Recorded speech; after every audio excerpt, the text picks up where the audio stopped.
If Carl did it, the Mad Dune Mage, Underwater Adventures, and Samantha, the Sex Doll Head. Hello, crawlers, and welcome to episode 4 of book 4.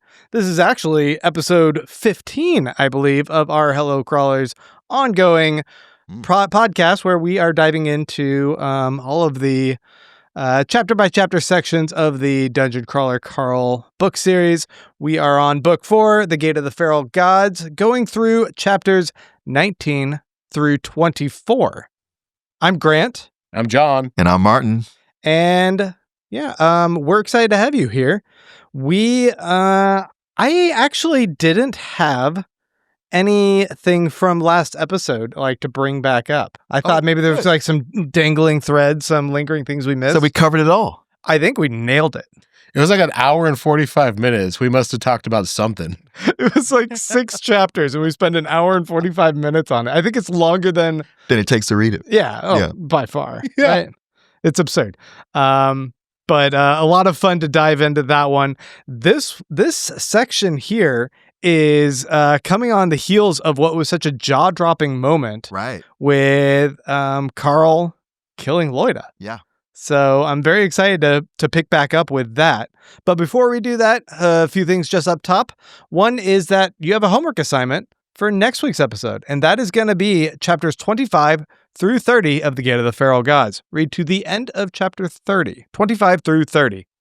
And the second part is, if you want to help support our little podcast show here, you can go to patreon.com/hellocrawlers. There you can make a per episode pledge, or per month pledge, I believe it is. And we do little deep crawl episodes. You can tune in, listen to those. We have some other tiers, including you can be on the crawler board, or we can kill you at the end of each episode.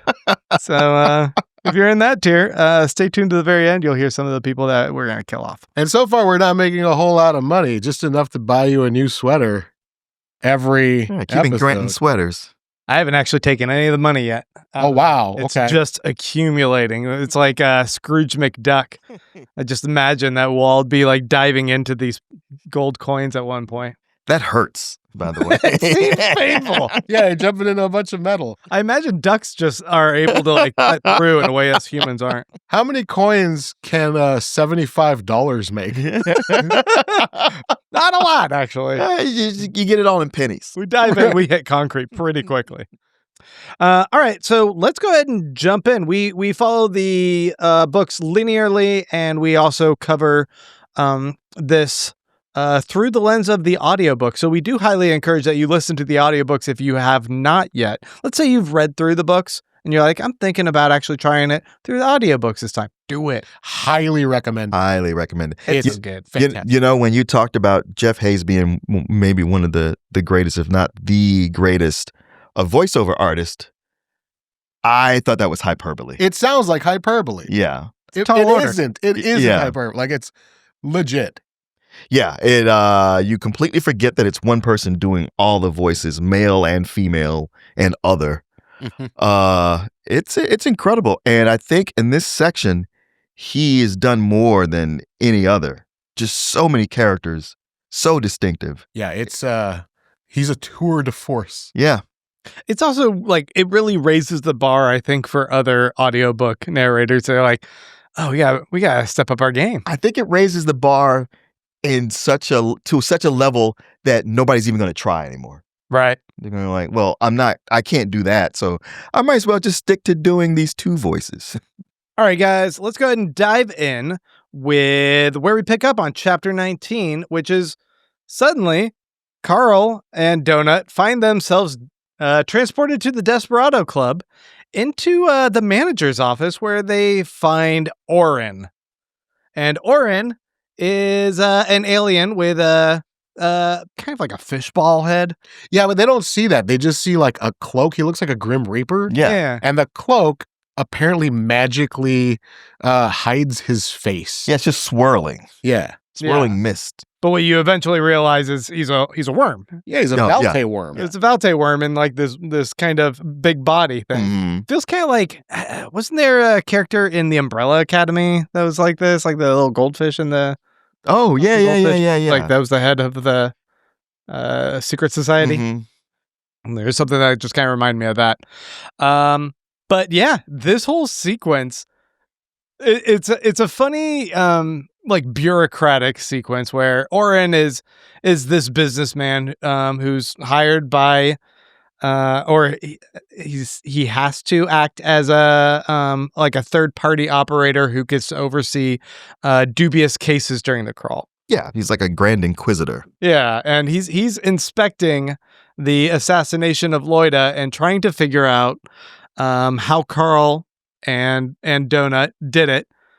And it weaves into this whole like speculation conversation, which is us getting a glimpse into how Carl might have done this. Right, because at this point, we don't know. Where we cut off, we're like, wow, he really pulled that off. Don't know the mechanics of how he did it. Mm-hmm. And neither does Orin. No. He has his theories. He's sure of some of his theories, but even he has to admit, I don't know exactly how you did it. And he knows that he did it. Yeah. But he doesn't have a clue on how he did it. And that's very important when you're trying to prosecute somebody. Yeah. Watch Law and Order all the time. And you can bungle a case by not knowing how it's done. And I loved this scene. Oh, yeah. Like, it is so good. And I think that Jeff Hayes' performance in here, when he's playing Orin against himself playing Carl, like it's so dead on, so good. Yeah. I mean, with the British accent that Orin has, I just kept imagining, oh God, what's the actor who played Professor Lupin? Oh crap, yeah. David Thewlis? Yes. Yeah. Yes, I kept imagining him in that role. But it's beautiful because it's the way a prosecutor would work, or at least the police in the interrogation. We're saying like, look, I know you did this. We both know you did it. Just sign the paper. Sign the confession. He gets the confession paper. He's like, what? Yeah. No. Yeah. No. And you were just watching like, good for you, Carl and Donut. Just never admit to anything. Yeah. Yeah. I'm not signing that. Well, what? I didn't do anything. Look, you sign this and everything will be cool. And what's in it? Lucia Marr, was it her who did one? She signed it and it's like, yeah, not falling for that. No, no, thank you. Right. The revelation that like Carl's like, man, I'm the first one. I'm the only one who's ever killed someone in this dungeon. I'm the guy. I even put it in my diary. I put one. Man, I'm such a badass. And then he learns, no, actually, like a number of other people have killed. In fact, especially this time around, this season, you guys as humans are just killing people left and right. We don't know how to stop this shit. There have been 15 people that they have killed. 15 admins have been killed. Lucia Marr killed 2 herself. Yeah. And they're like, what can you do? Yeah. Even Orin is not all that upset by it. It's like, it happens all the time. You know, it's because they're cheaping out. Yeah. Security's lax. Yeah. Lucia Marr's killed 2 admins, but she also killed her game guide. Oh, right. Oh, right. So she's killed like 3 operator type people here. I like at least that maybe they know of even. I mean, she's like this other like force, but it also is interesting because that reveal shows that like she's too high value of a crawler that she can kill them with somewhat impunity, and like shouldn't give a shit about signing that. Like she's just kind of crazy. Yeah. By as far as we've seen. Yeah, I mean, because you'd think that they would shut the games down if that kind of thing is happening, or take her out, and they're like, she's making us too much money. Right. So, like presented with this, Orin starts trying to make the case for what Carl did and how he thinks things went down. And we end up learning after the fact that it's actually hella complicated what Orin thinks happened. And Carl's like, I didn't do all that shit. In fact, I didn't even know half of this. Like, Right. Oh, the powder that I put on this actually like raised the incendiary quality of like how the robot donut would explode. You didn't know that. No, he was just trying to get the robot dirty. Yeah. Right. And that glitter powder would erode the back of the panel, mixed with Loida's respiration, where he's just like, I just put a piece of my fingernail on there. I just thought it would just what pop are you off. talking about? It's so funny. Yeah. Yeah, I think that like Donut just also coming to his defense so aggressively, being like, Orin, you'll know what the hell you're talking about. Get out of here. Like There's no way Carl could do that. He's really good at killing people. He would do it. He's even clever about it sometimes. He would just like shove a bunch of dynamite into her gills and blow her up that way. There's no need for any of this secret Asian man stuff. Oh, yeah. I find it so funny, that line in particular, because I always thought that was the lyric. Did you? As a kid, I mean, it's fun to sing it that way, but it doesn't really make sense. How could that make sense, Donut? Yeah. Okay, I guess you're right. I guess you're right. That doesn't make it. Yeah. The culmination of this is essentially they think they had a gotcha of Carl and Donut, but there wasn't enough substance under it, and Carl kind of walks from it. Yeah, kind of. It's like, we have our eye on you, but it's like, you always have your eye on us. Like, what right. But it's also suspended from the game for 5 days. True. He did lose a bunch of time, and when he comes back, he finds that, like, in particular, like, Katya is kind of taking the reins and is like handling stuff and guiding the two doofuses, Louis and Faraz, around, and they're kind of making something of themselves too. And Carl just feels like he's missed out. Well, it's also, he's had this feeling, and we've been led to have this feeling that without Carl, everything would fall apart. Mm-hmm. Only to discover that no, everybody's a lot more competent than you think. Yeah, people are self-sufficient. Yeah. As a matter of fact, maybe he's been holding them back. Right. Is this the second time Carl's been out of commission for a bit? I think this is the first time. Okay. Then, I was thinking like Mordecai leaving, and then Mordecai came back, and he is like having to get downloaded with what happened. And this time, because it was Carl and Donut, because Donut was gone, Mordecai was also gone. Oh, right. Yeah, because like he's her manager. Her manager, yeah. Oh, without like that's just even worse for Katya, like just having to figure everything out, because like she also shares that whole dungeon realm with them. So I wonder, like, not dungeon, what, the safe room thing? Yeah, yeah. I wonder what room happens with that. I mean, does it like shrink while they're gone? No. Since they're not dead, the safe room was still fine. The personal space was still fine. I do want to go over something real quick, because we missed what I think is a really important detail. Orin kind of shows his hand a little bit. He said, "We knew the force field would protect the. You knew the force field would protect the hull. You asked about it. You knew the chemical reaction would eat at the panel. You created it purposefully. You're obviously getting your information from an outside source. We know it wasn't Agatha or any of her helpers. Mm-hmm. None of them are in your bubble. We don't think it was Audette either." And then Carl remembers Agatha saying, "Them critters already know I'm here. They just don't know what to do about it." Right. That's a pretty big piece of information that Orin just kind of accidentally dropped. But we don't know what to do with it. Right. We don't get Donut like saying anything to Carl about that either. But I guess like at this point, their text is all like visible to other people. Mm-hmm.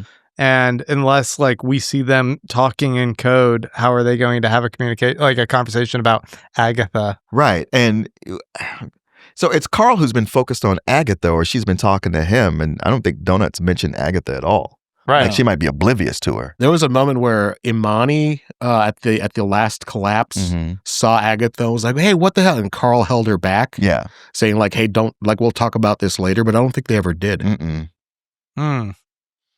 Yeah. So theories, is Agatha part of this, I don't know, alien contingent who was on Earth before all this happened, scouting? Or I mean, right, because then she's able to enter into the dungeon at the right time. Like she must have been here already. Yeah, and able to move around with the cart and not, working by herself and not getting killed. Because it sounds like Mordecai said that he was one of these aliens that camps out on Earth. It's a little unclear if he was on Earth. He was on Earth for a while. He was on Earth for like 70 years or something. And he had enough freedom to like go to Blockbuster and like check out movies. Yeah. Right? Yeah. Uh-huh. So like, I guess other aliens kind of are in the know about like what are the prospective planets that are going to be the next crawl for a bit. Yeah. And they can kind of set up shop and be spies. Yeah. Which just now makes me suspicious of Batista. He's a spy. No, I don't know.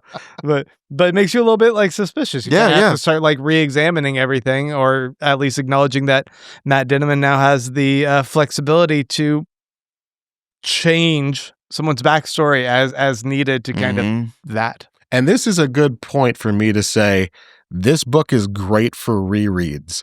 Like rereading the whole series again is so much fun because there's a lot of stuff that you've missed. There's a lot of stuff that you're going to read in a different light.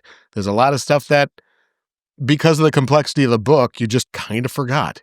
So our crew comes back, our Donut and Carl crew come back, and they are greeted by a floating house with the top cut off as an homage to the minivan that Louis had cut the top off of. I just guess he loves cutting the tops off of these vehicles that you can move around in. It's a literary homage because the function of it is that they tried to fly the house down from the air quadrant to the land quadrant, and they couldn't make it happen until they chopped off the top half of the house because that's where the stairwell is. The stairwell couldn't go to the land quadrant. Yeah. So why is that? Well, because it's stuck to the quadrant. It's anchored. Oh, gotcha. It's the stairwell for the air quadrant. Yeah. And them trying to take it down to the land quadrant prevented the whole house from going. So they just chopped that off, left that in the air quadrant, and then they were able to fly the house down. Okay. I was wondering the mechanics on this. Like, we just chopped it off. It's like, that takes a long time.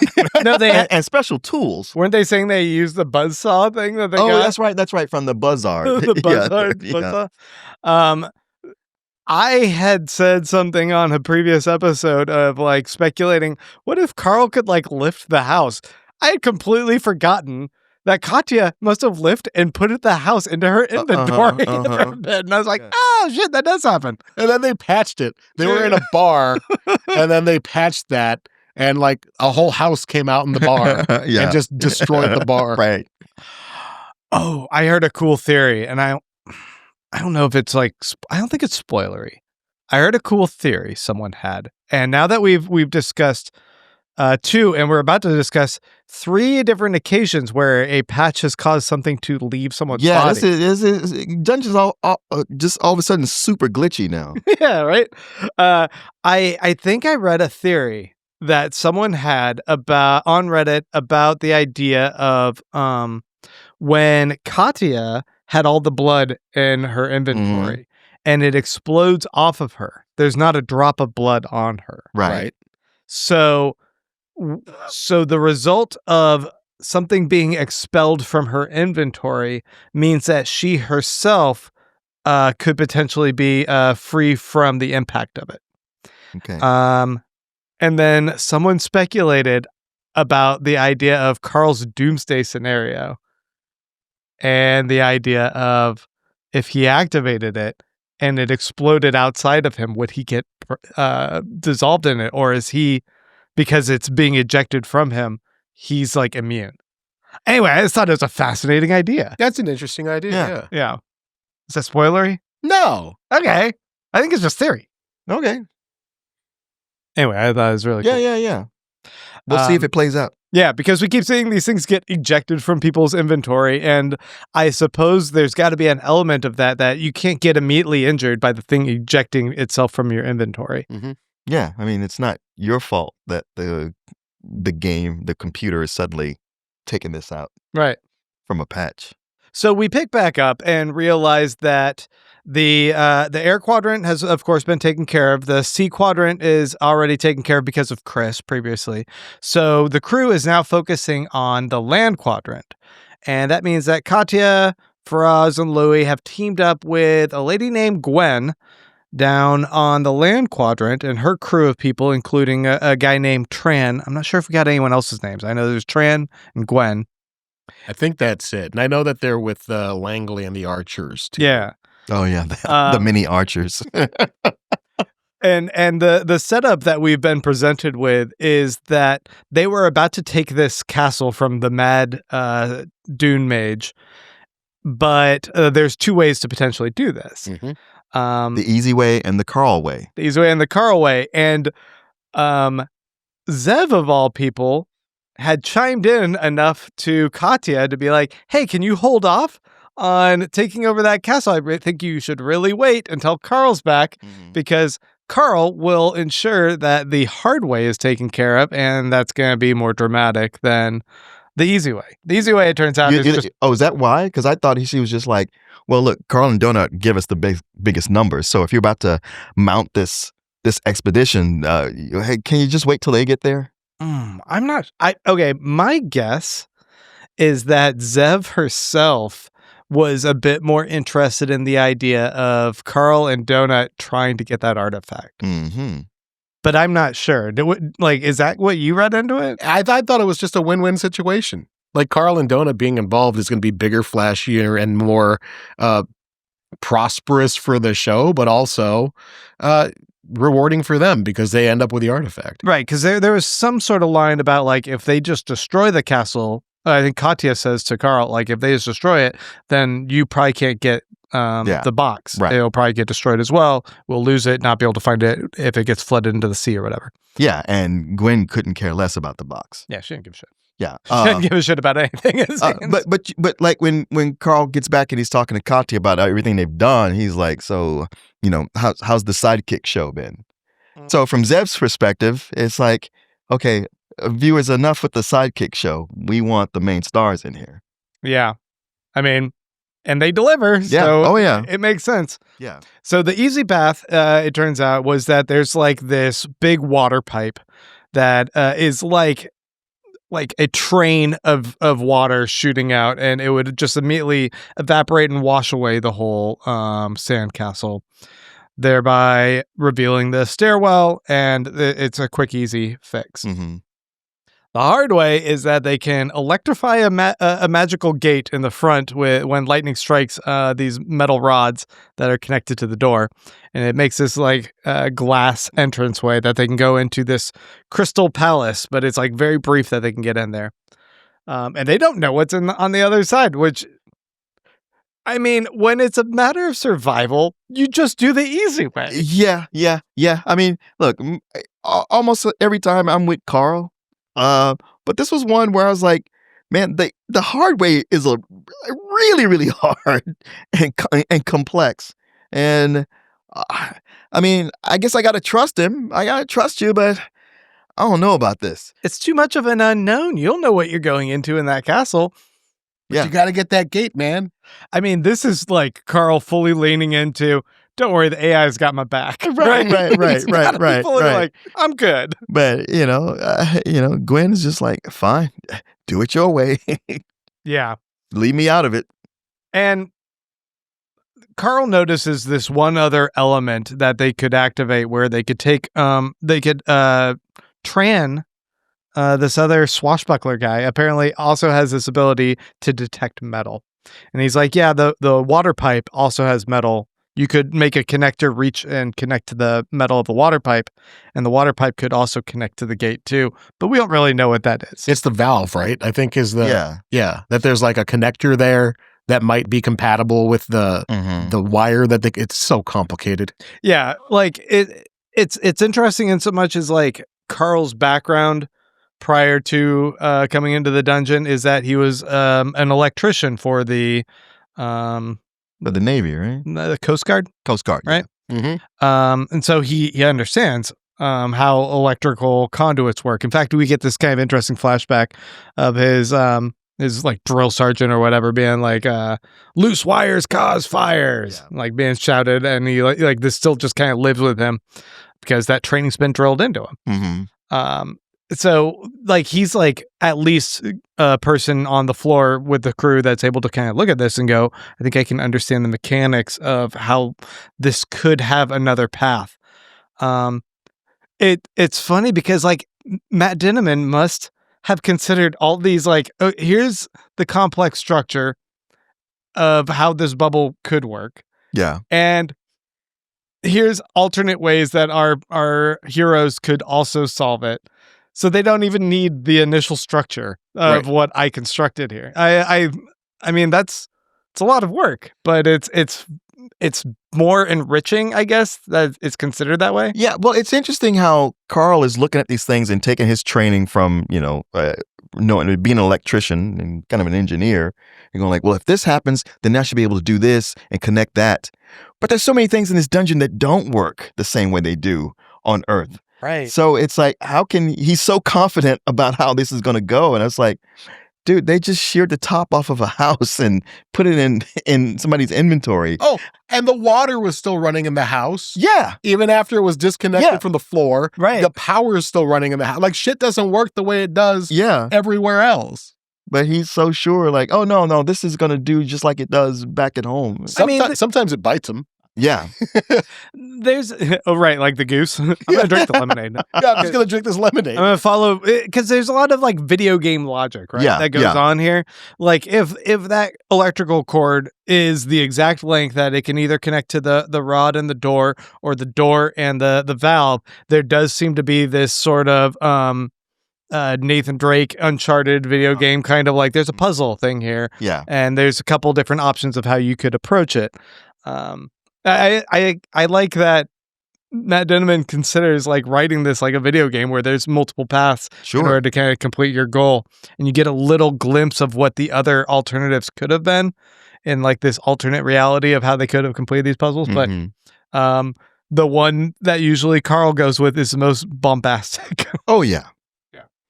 And a lot of times, half the time, maybe more, he gets them painted into a corner with those things. Yeah. So they electrify this. Mm-hmm. They enter into this crystal palace, and they encounter. I mean, the whole room is all the like crystal walls, glass, or whatever. They encounter a water fountain with a figure in the water fountain. It's all crystallized. Yeah. That's all crystal. This lady in the fountain. That's all crystal. Mongo knocks over her body. Her head decapitates from her and shatters. Mm. And it's just this crystal head that Carl ends up putting into his inventory that turns out to be an interesting character in a bit. and to Mongo's credit, he barely taps it. And it falls over and shatters. Yeah, as if it was set up that way by the showrunners. Yeah. There are these moments when I'm going through this on reread or re-listen, and there's these story beats that I go, oh man, I really hope that this resolves by the end of this section so that I can talk about it. And that head was one where I was like, I hope we get introduced to Samantha. I was very excited that we do, because that's such a funny, weird thing. Real quick, before we get into the rest of this, we did touch base with some of the other crawlers on the recap. Bautista has already cleared all 4 of his castles, but most of his bubble mates didn't survive. Li Na and Li Jun's team were about to storm their underwater castle in their bubble. Meadowlark was working on an oil cannon to take down the last of their castles. One of Lucia Marr's dogs accidentally killed a group of crawlers after battle, causing her to have a psychotic break. It was the first time they showed her crying, like any other emotion other than just being crazy or being aggressive and horrible. Yeah. Florin finally comes out into his quadrant to find everybody already dead. Right. Like everybody who's going to share the quadrant with has already been killed. Right. So his just seems like a pretty big lost cause. And he's only cleared 1 quadrant so far. Right. Everybody's written him off at this point. Yeah. They're like, oh, this guy's, he's fucked. He's dead. Prepotente and Miriam Dom are almost done with their bubbles too. Lucia Marr crying after her dog attacks and kills a bunch of other crawlers is interesting. I mean, it's all over the place. Yeah, Mm-hmm. yeah, like especially with her. Right. Yeah, because earlier, like she's gleefully killing people in the bar, threatening Donut, and now she's crying because her dog's killed other people. And so you're just so like, what is her real story? Yeah, and we've also seen when she killed Afechi, Florin's girlfriend, she was like yelling at some invisible something over her shoulder. Banana Mike has died. Oh. Yeah, I know. It's like, sorry, I laughed at that, Banana Mike. I wanted to see more Banana Mike. Me too. Or just any. Yeah. What a funny character. I know. To now know the Banana Mike is gone. When Katya, we barely knew him. When Katya was on the Dungeon Sidekick show, she had to do karaoke with Miriam Dom, which I wish I could have seen. But while Miriam was on the show, Prepotente had a panic attack without her because like she went by herself, and Prepotente like flipped the fuck out and ran off. And when Miriam got back from doing the show, she went to look for him, and she got cursed and turned into a vampire, which somebody brings up, oh, that's like the showrunners being assholes. They thought it'd be funny because she's a vegan to turn her into a vampire. Just endless cruelty. Yeah. That's just shitty. Mm-hmm. Right.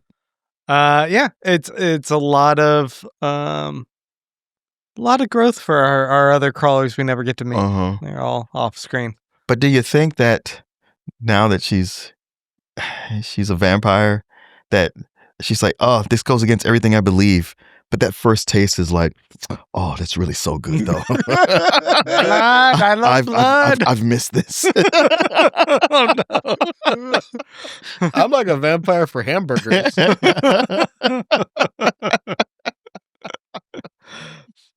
All right. So he pockets the crystallized head, which I was already saying is going to pop out of his inventory in a bit. And then they go down the stairs and find this little room in the basement that they put a hole in the wall to look in, and they find that there's Gotzi. The Mad Dune Mage. He's kind of this geeky professor who... He's fat and disheveled, living in a basement, watching anime on a loop. With a neck beard. I mean, Matt's calling some people out. Probably a big chunk of his fan base, but... yeah, let's be honest here. He's holding up a mirror to some of us readers, and we're not liking what we're seeing here. Yeah, there's this guy who we're presented with as having a waifu fetish of this imaginary robot girlfriend that's like, I guess like it's presented as both this like demigod character, but also just a fictional character named Laika. From a play that he wants to become real. She's a celibate bard wood nymph or something like that. I don't fully remember what it was, but her unavailability makes her attractive. Yeah, and he wants to turn her into a real girl. Also marry her. Also the big anime eyes. Yeah, oh yeah. Yeah, I think he likes that too. Mm-hmm. Yeah, the whole part of this is just it's this creepy guy that it subverts the expectation that you're thinking there's going to be this evil, powerful wizard, and instead it's this nerdy little professor who's trying to resurrect some girl to be his wife, girlfriend, whatever. We learned there's more complexity. And before we go any further, I just want to say I don't have anything against the otaku out there. I mean, we're ones to judge. We are doing a Dungeon Crawler Carl read-along podcast. We are nerds. We are fucking nerds. We have dedicated ourselves to coming here once a week and doing this. I wrote I'm so tired. I wrote 9 pages of notes for this episode. So they do a move called it's either Peeping Tom or Peeping Mongo. Yes. There's a debate about that, which we learned Peeping Tom is when you just put a hole in there to look in to another room. Peeping Mongo is when you quickly follow that up by putting the hole in there and then putting clockwork triplicate on Mongo, so that there's the clockwork Mongos inside of there. And Carl doesn't want that, and they're like, we're just learning another one of their plays. Right, that they do. right. But when they are examining this guy in the room, Carl has Donut knock over some stuff with astral paw to try and like make a disturbance and like see the guy. They make the disturbance, but very quickly, Katya notices something and says, "Shell," like calls another play, which is a protective shell that Carl's supposed to do. Carl slams on protective shell. And Donut does like a firewall at the same time. She tosses another spell, which is awesome. And then like the door explodes. Everything, yeah, it all just explodes with this concussive force because they noticed that the sand was this ooze, or Katya noticed that the sand on the floor was actually oozing toward them, and it was actually a monster. Yeah. A creature that they needed to play. The mob is the floor, or rather the sand on the floor. And that's why the door exploded. Otherwise, the door wouldn't have exploded. The sand got pushed up against and the bottom of it. Through it with such force. Yeah, right? and shattered it. Yeah. Yeah. It was a cool defensive scene. They, the Mad Dune mage, because of the fire, he goes and like grabs his satchel, and he's like, "Oh, there's opportunity." It seems like there's opportunity for him to escape too. Right. And I guess since he's still a white circle, he's not a threat to them. Right. So he's able to pass through the protective shell. And Carl already, like, he's like, that's a threat. Like, he's worried that that's a way that the mage can attack him. Yeah. I think horrifically overestimating the power of this mage. Oh, absolutely. I mean, gosh, how many chapters has this mage been built up? Oh, man. Yeah. The Mad Dune mage. Yeah. He's going to watch La Blue Girl again. He's just a nerdy dude. And Carl, like, asks, like, "Oh, do you have the clock winding box?" And he's like, "Yeah, I got it." And he just punches him in the face, knocks him out. Katya is just quick on the ball, scoops him up, and they run upstairs to kind of reassess the situation. And that's when we get this other sequence where now they realize what they need to do in order to clear the room is they have to get rid of this monster. They had to get rid of the goose, Denise, in the floating castle by putting her in a blender. Here they need to burn this sand ooze creature, The core of it, which looks like an egg yolk, I guess, and it's like under the recliner in this guy's room that he was sitting on. He's always sitting on top of his wife. I don't know. I'm guessing there's like more that we need to know about this like relationship here. Like this guy says like he tried to resurrect a demigod that would be able to make his fake girlfriend into a real girl. Right. Because the real girl was talking to him through this sex doll. Right. But he was lied to. He was lied to and tricked. Yeah. By the sex doll. Right. And now the sand ooze so he marries seduced him, and they consummated and they got married. But the sand ooze is the familiar of the of Laika the goddess, but is also jealous. Not of Laika. Oh no, of Samaith, who was pretending to be Laika. Pretending to be Laika. It's so much. Yeah. I was telling Martin, it was like, we found our iron tangle for this this episode. Yeah, we were like, oh, whew, no more iron tangle. Because we get retold this story like 3 times, each time with a new understanding of what's actually happening, because the time before was a little inaccurate. Yeah. I gotta say, I feel stressed, like, as people that are trying to review this book series.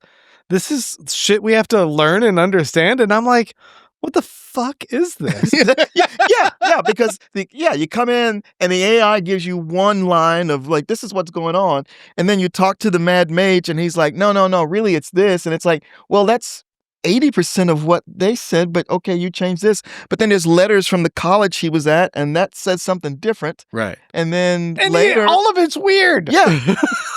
Yeah. And then the head starts to talk, and it says, no, this is really what it is. You're like, God damn it. It's like when I know people and they want to tell me their drama, and a lot of times I'm just like, I really don't care to know. And they're all drunk. Yeah. Well, there's the looming storyline of the 12th floor ascendancy, and it's all gods and weird ass relationships that are probably all this. You ever So wanna- if this is taxing, you ever want to see somebody give birth to a calf from their leg? yeah, right. Yeah. That's what it said. It was like, oh no, are we gonna get all sorts of that on the 12th floor? Might skip that book. What is this? On second thought, let's not go to the 12th floor. Yeah, so it we're is a just gonna- silly place. We're just going to gloss over the whole story about, Gotsi looking for the gate to open the gate to the nothing to try to convince Eurillo to get Laika to come through, but instead it was Samaith that came through with Her the and her familiar ooze daughter, Yeah. Sandu's daughter. Yeah, with the familiar was Sandu's daughter. It turns out, and then some people thought that Samaith ended up in Quetzalcoatlus, which ended up not being the case because she stayed there the whole time with Gotsi. There's a part in the book where Carl's like all this story is going on, and he's like, you know what, we're getting off track here. And then he pauses and goes, wait, you banged the ooze? We were getting off track, but I now had more questions than when we'd started. You banged the ooze? So like even Carl's like, I want to just get back to like what we have to kill, but he's like, wait, but you banged the ooze? Yeah. And then there's also like Donut getting all up in arms because of the soap opera-ness of this, and like, how could you do that to Tish? Right? Donut, focus, please. Which is funny, but it's also, it makes sense with Donut and her experiences getting abandoned and betrayed by Yeah. Beatrice. So like it's funny, but it's also like in line with her character. It's also in line with her loving Gossip Girl. Exactly. Those Yeah. kind of dramas, right? Mm-hmm. Okay, so the main thing that we need to focus on right here for this part of the story is Bang the ooze. he banged the ooze. I like how Gotsi is like, no, that's not what. Well, okay, I got drunk and then one thing led to another. It's like, all right, well then. Dude, shut up. Just stop talking, Gotsi. So they decide that they can't just go into the room traditionally through the door because they can't touch the floor. The floor is lava, or in this case, Yeah. sand ooze. So they are going to make a hole in the ceiling, and then Carl's going to get to use his new Spider-Man The Spider-Man feet, yeah, right? yeah. to walk on the ceiling like super creepy or sneaky, I mean, so that he can drop a bunch of napalm paste, essentially, Pretty much, he yeah, made yeah. onto the couch and set it on fire. For the most part, this all goes off without a hitch. There's a couple of interesting things. One, he is able to custom make his own little noise making devices, Mhm. so he could put his own songs in there, and Something that's bass heavy. yeah. So he can make a bunch of noise where he needs strategically to distract the ooze. And then he has Katya just throwing random shit at the ooze as well from her inventory. Mhm. But then on top of that, he talks about once he's like sneaking over there, he's like, I have all these skills that I actually could be kind of like covert, but I never focus on them because I travel with a cat and a dinosaur. all the time. Yeah, stealth doesn't make sense with a cat and a dinosaur. But he could. I mean, it should if the cat didn't talk. Yeah, if they just shut the fuck up Yeah. for a second. Can I read something real quick? Yes. When the AI was giving the description for the ooze, I thought it was very, very interesting because the AI wasn't its usual jovial self. Right. It took got a really total shift. somber, Yeah. and as it spends its days watching over a man it has grown to love at the behest of someone more powerful than itself, the knowledge that the man's feelings were not mutual is like a dagger in its heart. If it had one, it wrestles daily with a realization teetering on the edge of indecision. Do I protect him because I love him? Do I kill him because he doesn't love me back? Do I continue with my duty? What would become of me if I simply disobeyed? It's a lot of stress for a creature not used to having any emotion. It's almost too much. But even if this creature wanted to end it all, it couldn't. Its master has the ability to bring it back over and over again. Wow. I did not put that in context until you just read that. That is the AI talking about Carl. I know. That's not the description of the ooze. I mean, it is. It is. But it's also the AI yeah. talking about Carl. Wow. Okay. Wow. I did not catch Do you that. think that the AI could be talking about itself as well to some extent? It's talking about Carl. Yeah, it's talking about it being in love with Carl. It's Listen- talking about itself. Listen, theory crafter. So Carl is its jilted lover? Yeah. Like unrequited Yeah, love? yeah.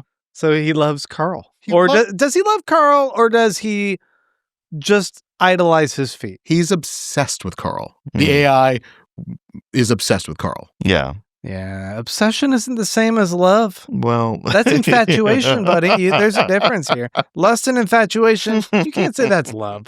You don't make someone you love stomp gerbils like that. This is basic. Come on, AI. It's new to this. Yeah, this is his first boyfriend.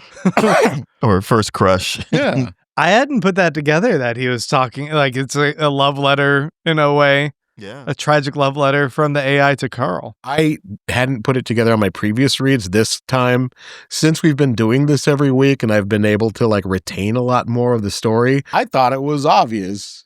Yeah. I mean, I thought maybe in part when you started reading it just now, like and keying in on it, I was like, oh, maybe it's the AI talking about its inability to like kind of understand these emotions that are flooding it. But in a way, I guess true. But Yeah. I just didn't put it together that it's talking about Carl. Ugh, weird. Yeah, right. How do you feel now? I mean, still feel icky, I guess. Mhm. So the plan kind of goes off with a hitch. There's always a hit. There is a hitch.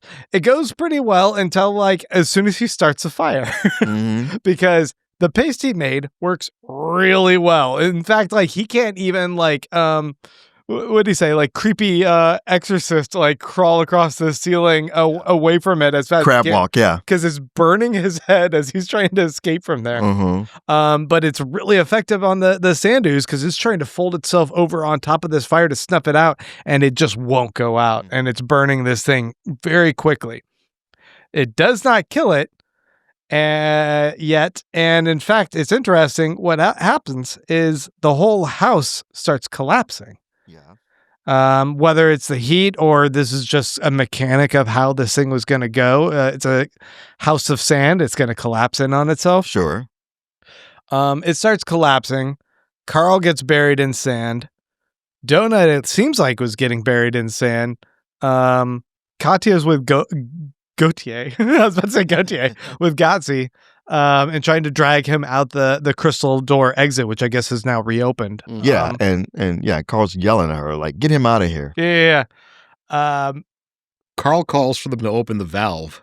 Carl does, although he doesn't say it to us, the reader. Right. He just relays a message to Gwen, which we find out is open the valve and open it halfway or whatever. But Donut rescues Carl.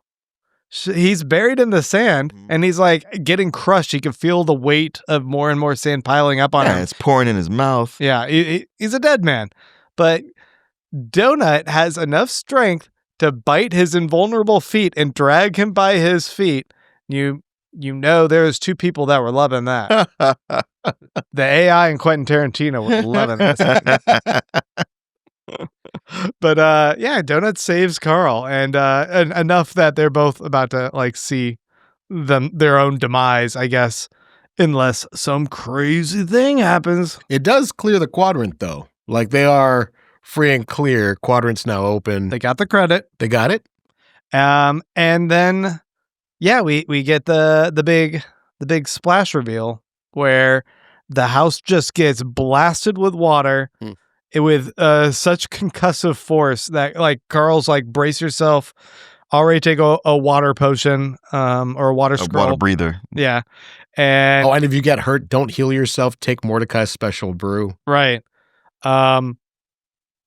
That doesn't happen for her. Nope. He blankets her, but like it's funny how this like the rest of the sequence gets narrated because it's like there's this calmness. At least how Jeff Hayes reads it in the audiobook. And it mirrors the way Carl is trying to remain calm throughout the whole situation. Yeah, Carl's kind of, discussing the situation as he's like, I see my health falling. I take another health potion. I see donuts. I give her this. There's the calmness of that. Well, when you're submerged in water and in danger, panicking and thrashing is the worst thing you can do. Right. And him being, from the Coast Guard, he would know this better than anybody. And even I'd feel a spear of glass go through my hand and go into Donut, and then she goes limp, and I can taste her blood, and it's just like fucking nuts. It's just odd, like the change in prose, I guess, and how it's just kind of almost Carl looking at the situation from like a third party lens, looking down upon himself and like telling us, the listener, what's going on. There's been a couple of, I think I pointed out, was in the first book or the second book, there was that point where Carl's like telling a little bit of like an anecdote. He's like, but you don't care about that. And he addresses a you to the audience that he doesn't really do. But this just kind of rang of him changing how he's speaking in his storytelling a little bit, that made me think that once again, it's Carl, the storyteller, kind of dictating a sequence that is of importance to him, to us, the audience, in a different way. Does that make sense? Yeah. I don't know. It just felt odd, and I was like, oh, once again, we're the listener hearing Carl's tale from after. And also, Carl and this whole sequence is very calm, and the storytelling is very calm, and every so often we get a glimpse from the outside, like Mordecai going, what the hell's going on? Donut's health keeps on bottoming out. And Carl's like, not now. And he's just like, he just keeps on with the calmness. Have you ever almost drowned? When I was little, yeah. Yeah. I mean, because I remember being in that situation and sinking, and that feeling of like, I think I'm going to die, but there's nothing. It's sort of a calmness of being submerged in the water like that. But it's also not so much a surrender, but I have to really think my way out of this. Or that else. Rings true to the time I almost drowned. Yeah. My cousin was stepping on my head to try and breathe, because we were both trying to get to the top of the water. We couldn't do it.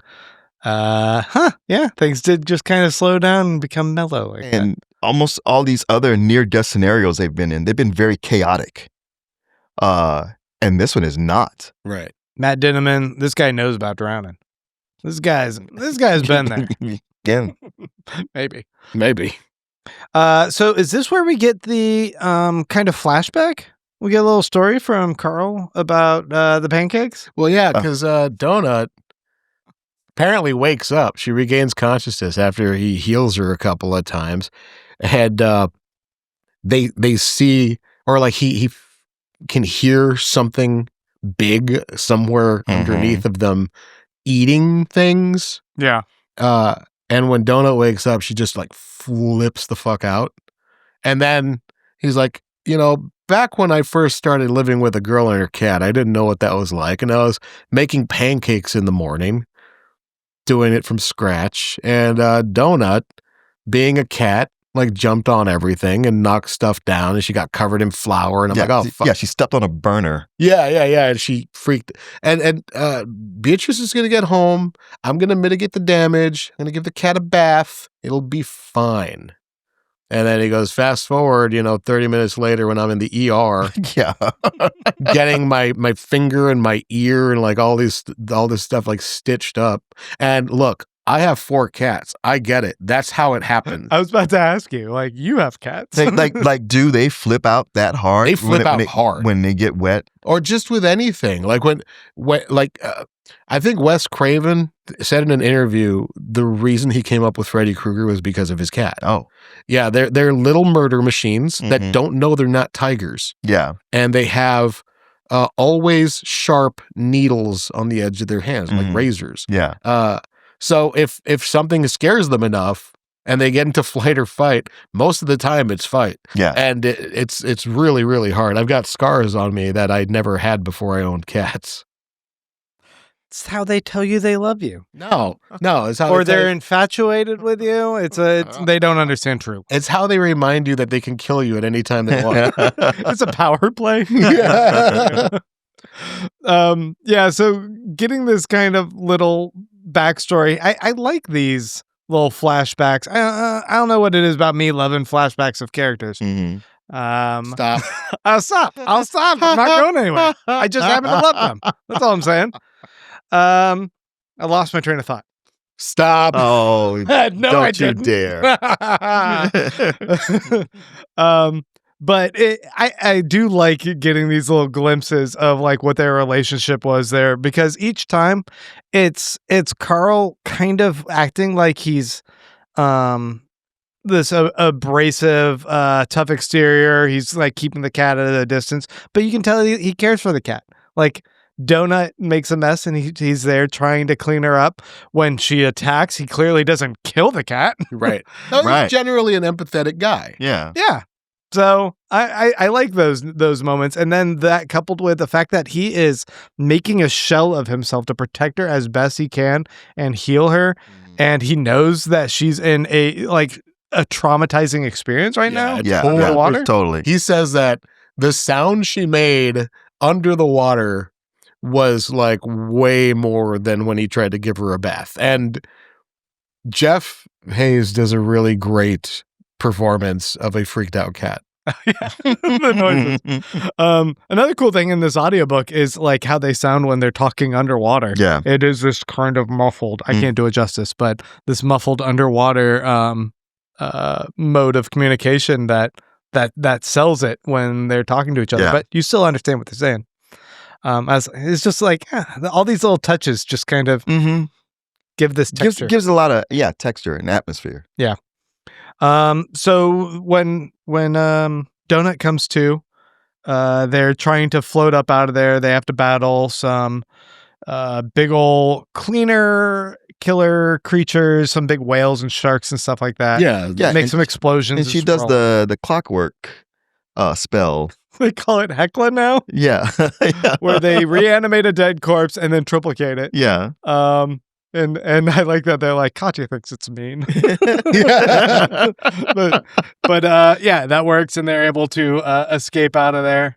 When that concierge shark. So one part that we didn't talk about earlier is when the sand ooze was starting to come toward them, they were trying to distract it. And one of the things that they did was they got an alarm trap and threw it in there, and it was playing jump around. Yeah. Yeah. And when the sandcastle washed away, that alarm trap washed away with it, and a concierge shark ate it. And as it's eating things down below them, every time it opens its mouth, they hear jump around, Yeah. which is wild, but so much fun. They also talked about like the sand ooze when it dissolves in the water or gets burnt up or whatever. Even though a single grain of sand can allow it enough to like rebuild itself over time. Mm-hmm.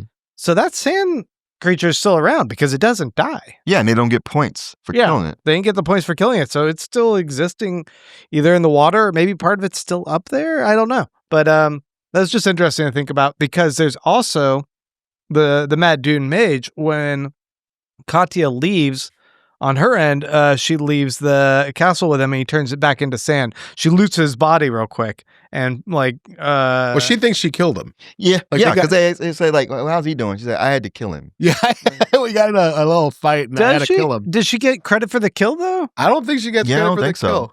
That's where she And wasn't even sure. she said, I had to kill him, I think. I think, yeah. Yeah, since she wasn't sure, and since he talks about when like this duality of life, like when she's a sand ooze, he's a physical being, and when he's otherwise he turns back into sand when Right. she's like not whatever the flip. Yeah, it's a whole Lady of Hawk time. thing they got Yeah, it's going a on. classic Lady Hawk scenario. Yeah. So it just made me think that he probably just reverted back to sand and he still exists somewhere in Most the likely. world. Yeah. I don't know.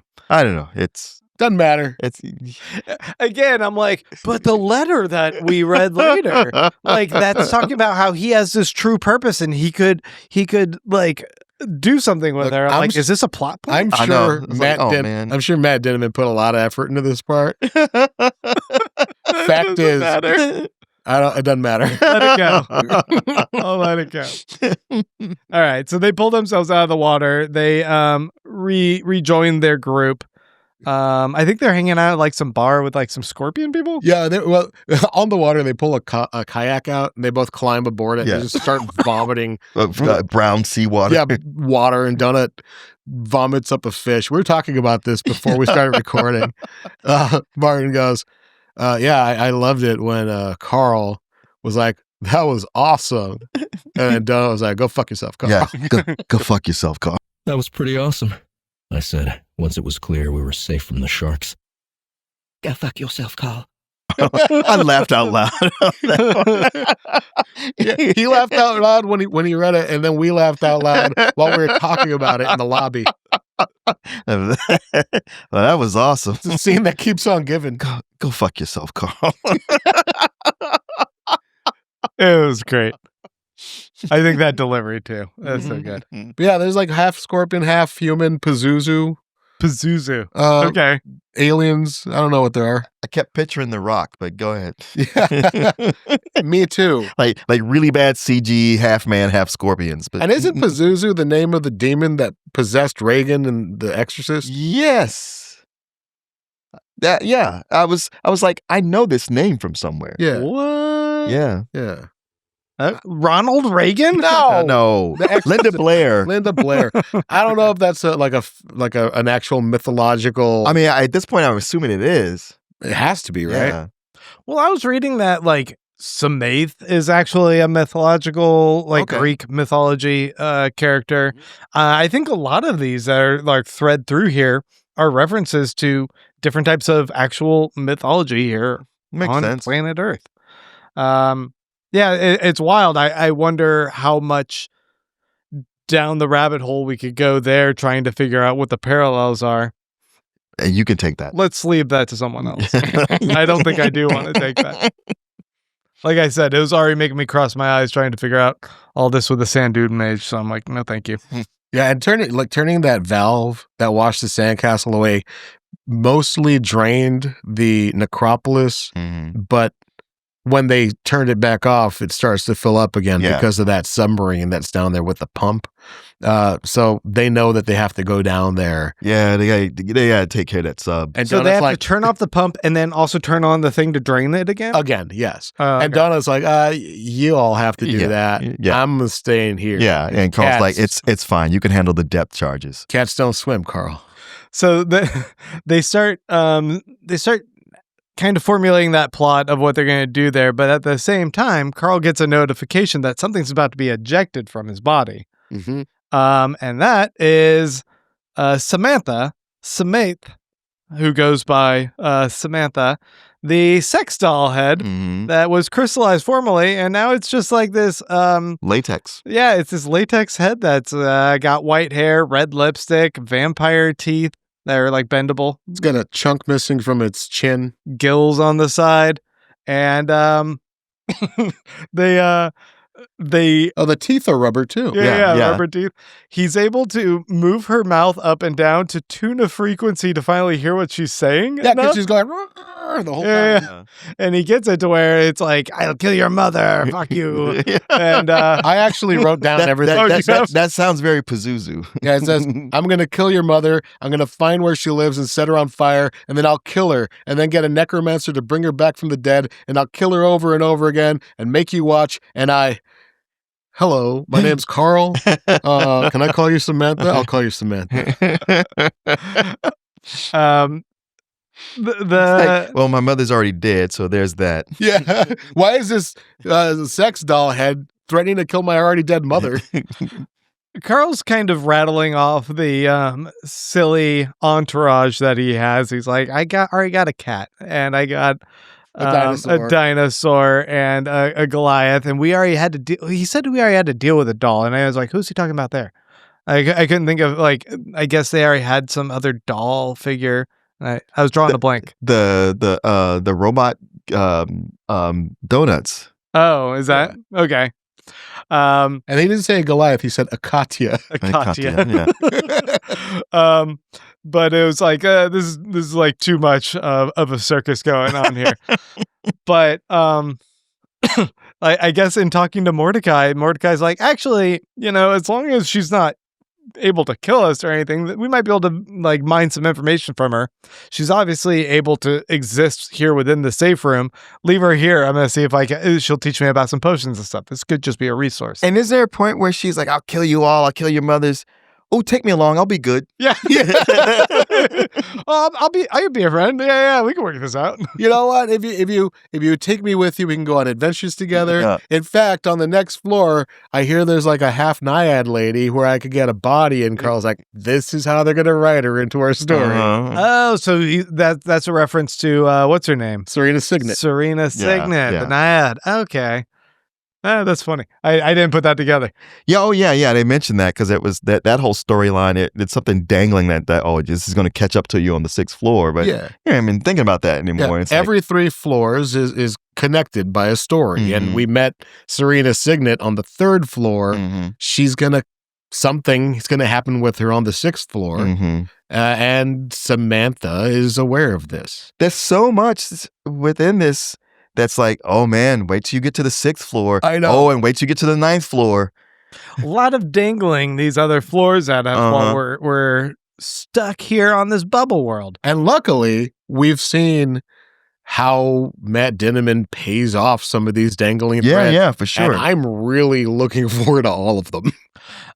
Okay, so we have Carl now kind of musing on a couple things that, luckily for me, I've forgotten how the rest of this book goes. So now I'm just kind of left curious about what's going to happen here. So Carl has Katya working on drawing out the 9th floor. Yeah. And he's asking Mordecai about like kind of the structure of it. And I believe like when Mordecai looks at this illustration of Loracos, this city on the 9th floor. She was able to get partway there because the Mad Dune mage had figured out coordinates Right. with like numbers assigned to them that he could like. And he had some illustration. Yeah, and he could like program these things into the gate of the feral gods, and they're all locations on the 9th floor. And they were able to kind of figure out a rough estimate of what that floor looks like. Which because there's a whole thing with the 2 watches, and one he has to stay in the box, but you find a coordinate based on a time. Yeah. Yeah, I got real lost in that. Yeah, there's a bunch of different ways that the Gate of the Feral Gods could work, and some of them ended up like in you going from one place to another, and then the god coming out, and like there was another where a god didn't come out, but you would lose the box. Oh, right. Like it was like if you open up the gate and then take one piece of the watch through the gate, leave the box in the void between the 2 realms, and hold on to the other one on the other side and close it, no god comes out. That was kind of one of the scenarios they were talking about. Oh, you got that. Yeah, I remember. Okay. I just read it like an hour before we came in here, man. When it's important, we'll be reminded. Yeah. But from what I remember, Juicebox was talking about wanting to get to the 6th floor, right? Not the 9th floor. Yeah. Because she was saying like that's like her home world. But the coordinates seem to be showing a 9th floor. So I was like, okay. Those are only the ones that he figured out. Like this can be used to get from one place to another. It doesn't matter if it's on the 6th or the 9th. The Mad Dune mage only so happened to figure out stuff for the 9th floor because it was important to him, I think. Yeah, and then Loracos, I guess, is structured like it's kind of like instead of like a mountain, it's like a funnel. So it's like the city kind of descends in layers down like this, like a funnel. Yeah, and then there's all these zones outside of it. It's like subdivided into 9 different zones around it for each of the factions for faction wars. Faction wars. All right. Right. Yeah. And what the tourist, the weekend warrior hunters can come on the 6th floor and gather supplies or weapons. Mm-hmm. Yeah, they can kind of hunt for NPCs and even hunt some crawlers, it seems like. Yeah. It's Gather supplies, and then they can have a that big battle. shitty Van Damme movie, Hard Target. Wait, are you talking about a shitty one or the good one? Right. I Yeah, remember that was one of the good Van Damme movies. Oh, okay. Yeah, maybe you're right. When you put it up against his echelon, Yeah. maybe it's all right. His oeuvre. So yeah, there seems to be kind of some flurry of planning around that I don't really remember. And then they kept saying something about like popping the bubble, which then made me think, what happens when the bubble pops? Was there an idea that once you complete all the floors, you need to pop the bubble? Do you guys remember this? I don't remember. Okay. I mean, you could be right. I just don't remember. No, I just know there's a point when they're talking about the feral gods, and Carl's saying like, maybe we could bring a god in and could pop the bubble. And I was like, why would you want to do that? And Mordecai being Mordecai, because everything with him is like, I wouldn't do that. Don't do that. No, I wouldn't touch that. Mordecai's such a leave that alone. sourpuss. I think even at one point, I think Carl and Katya are like, yeah, okay, Mordecai, that's fine. It's only a matter of time before Mordecai's like, quit fucking around, Carl. but I'm just at this point where I was like, man, Carl's getting much more from the anarchist cookbook than he is from Mordecai. Yeah. Mordecai is just like, no, stop that. Don't do that. I wouldn't do that if I were you. Mordecai exists for Carl to just check all the stuff he already knows. Yeah. Gets Mordecai to say the same thing. This reminds me, I've been watching, what's that Natasha Lyonne TV show? Poker Face? Poker Face, the new season of Poker Face. Mm-hmm. There's this one episode where she's at a cop convention. And it's so cheeseball, stereotypical cop thing that they're doing. Yeah. And at some point, they're all like, all the cops get into a fight and they're all like yelling at each other, you're a loose cannon. No, you're a loose cannon. You're a loose cannon. Stop being a loose cannon. And they're like, serious? Oh, yeah. It feels like that's going to happen at some point with Mordecai. Yeah. Telling Carl that he's a loose cannon. Like, yeah, you said that. Well, I think that brings us about to the end, unless we have any other little loose threads to kind of touch upon. So the submarine stuff is after this? Yes. Okay. I accidentally read the... Oh. Yeah, I think it ends right with them talking about, like, what's the structure of Loracos and could a god theoretically pop a bubble? Yeah, it ends. He starts talking about, like, can I spawn a god on the other side of the bubble and another bubble? What if can I use a god to pop a bubble? Like, do we have to go through all these quadrants? Mordecai going, stop! Fucking just focus. Give me the ring. Stop saying this weird shit. I really wish you'd give me that ring. Yeah, Katya. No. Katya's like, Carl, why do I get the feeling you're about to do something like really stupid? Yeah, he's gonna do something crazy. Well, let's see if it's stupid or not. Yeah. You're a loose cannon. All right. He's like, that's my brand. Folks, we want to say thank you for tuning in and checking us out this week. We will be back next week once again with your homework assignment of reading chapters 25 through 30, through the end of 30, 25 through 30 of The Gate of the Feral Gods. We want to thank our supporters over at patreon.com/hellocrawlers, including our crawlers like Christian Castanon, Gilbert Sanchez, Francisco Artero, Aldo Necco, Adam Green, Noel Mead, Odin's Eye, Ryan and Ryan, Andy Kogan, and Curran. And now it's time for our Death Watch Extreme Dungeon Mayhem. All right, guys. We got 3 crawlers to check in on. Holy shit. First up, we have Aldo Necco, our level 28 Barbarian Thickromancer, who had just, as you guys recall, been crushed against the surface of the sea quadrant by the tentacles of a Leviathan, who then proceeded to swallow his corpse. As happens with each of these flattenings, there's a countdown that ticks away until his body activates the auto-rethickening, which occurs once ample space is available. And so it was that within the throat of this Leviathan, his consciousness reawoke and he found himself thickening back up. So much so that he began choking this massive beast. It's gross when you say he's thickening up. Yes. It's it? It is. Every time. Well, this guy, he thickened. In the throat of the Leviathan. I don't think you have to read into it. I'm just saying he thickened. Okay. He began choking this massive beast. Struggling to breathe himself, he quickly activated a water scroll and began desperately to gulp in air. He quickly equipped and activated one of his skills called Apple Bottom Jeans. Hold on. What did the Leviathan sound like throughout the whole thing? I'd like to hear. What do you think it sounded like? I don't know. That's about right. Yeah. Okay, go ahead. You wrote it. Yeah, this is your doing. He activated Apple Bottom Jeans, which instantly tripled his full body girth. Oh, so I put like an extra few C's at the end of thick. Okay. Yeah, he's extra thick now. As he did it, he could feel the Leviathan's trachea crack under his swollenness. Jesus. And the thrashing suddenly stopped. A string of notifications filled his view as he heard the bubble announcement. The mighty Leviathan has successfully been defeated. The water quadrant has been liberated. Congratulations to Aldo Neko. All crawlers that originated in the water quadrant can now freely travel to other quadrants.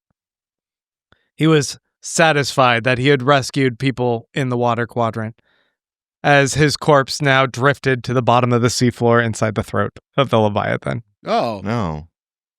Meanwhile, Andy Kogan, a level 29 trash panda dumpster diver, Oh, I'm so glad he's back. was dead. Oh, fuck. Aww. His body had been eviscerated by rubber shrapnel, as you guys might recall. Rubber shrapnel? Rubber shrapnel, the rubber, the rubber maiden. Yeah, don't you? It was really memorable. Don't It was you very remember? good, very good story. It was one of the top ones. Eviscerated by rubber He was shrapnel. eviscerated by it. Yeah. So, how he now found himself seemingly alive and trapped inside of a giant red helium balloon was curious indeed. He could breathe. He felt no bullet holes in his trash panda body. He looked outside the translucent red latex walls and saw that his balloon floated, tied to a string connected down below to the wrist of what looked like a little girl. A fellow crawler, he realized.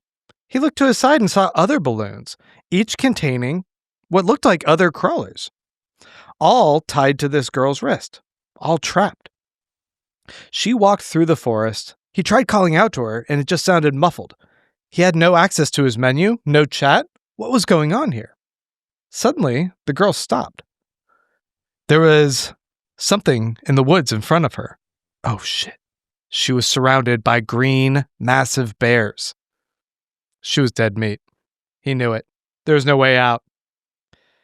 And he was completely helpless in this stupid red balloon. Oh! Something changed. All of a sudden, this balloon no longer felt like red latex.